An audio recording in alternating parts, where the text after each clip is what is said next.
wear my Summer Communities of Service t-shirt. It says, "Change your life, change the world." When we first received these t-shirts during orientation last summer, I was like, well, that's a bit tacky. But after spending a full summer in New Orleans, this statement holds true. During my time with Summer Communities of Service, I received a true UCC extravagant welcome, both at the church and the social service agency where I worked. I had an amazing experience. And who doesn't like the idea of spending 10 weeks in New Orleans?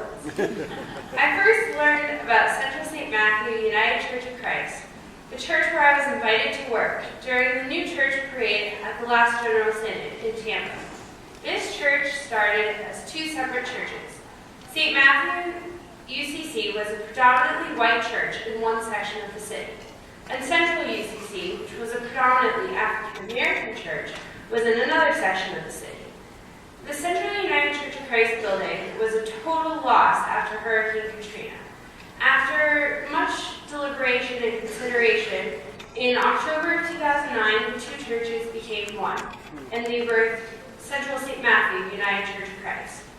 This church was particularly interesting to me because I grew up in small town New Hampshire, where it's difficult to find diversity. And this opportunity allowed me to grow in my faith and experience new worship styles.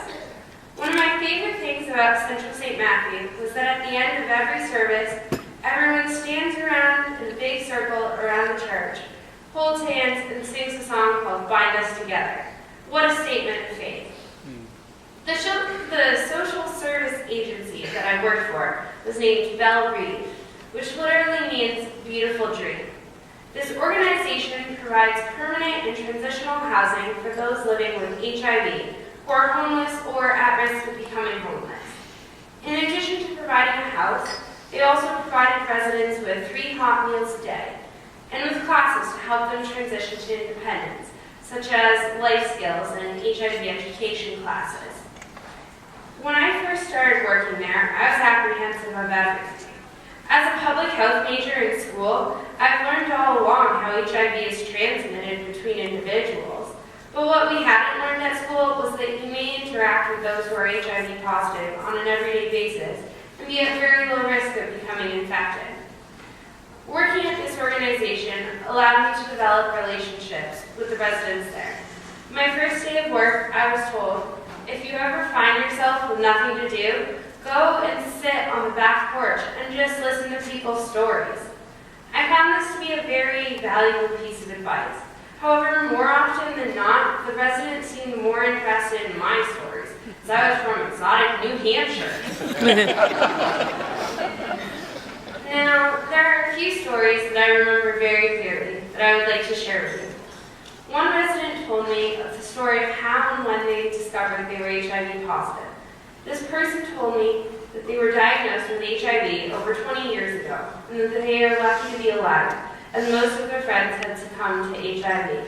Can you imagine being diagnosed with HIV at a point in time when no one really knew anything about it or how to handle it, and watching all of your other friends suffer with it? Another resident casually told me about something that happened to them while they were in jail. This caught me by surprise, as it was not something I was used to hearing. And I realized how fortunate I was that these people were willing to trust me with their most secret stories. And this job was also really difficult as well. A difficult aspect was seeing the transitioning of some of the residents who were forced to leave because of not obeying the house rules, and realizing that they would most likely end up back on the streets of New Orleans. I returned to New Orleans about 5 months later to visit all the friends that I had made during my time there. When I arrived at Belle Reve, I learned that only a handful of the residents that I knew were still there. Due to confidentiality, I don't have any idea as to where these former residents are now. I can only imagine that some of them are in their own housing, maybe living with family, and unfortunately, some are most likely back on the streets. Through the Summer Communities of Service experience, I had the opportunity to grow in my faith at both Central St. Matthew and Belle Reve. The biggest thing I learned at Central St. Matthew is that we are all truly one in the Spirit of God.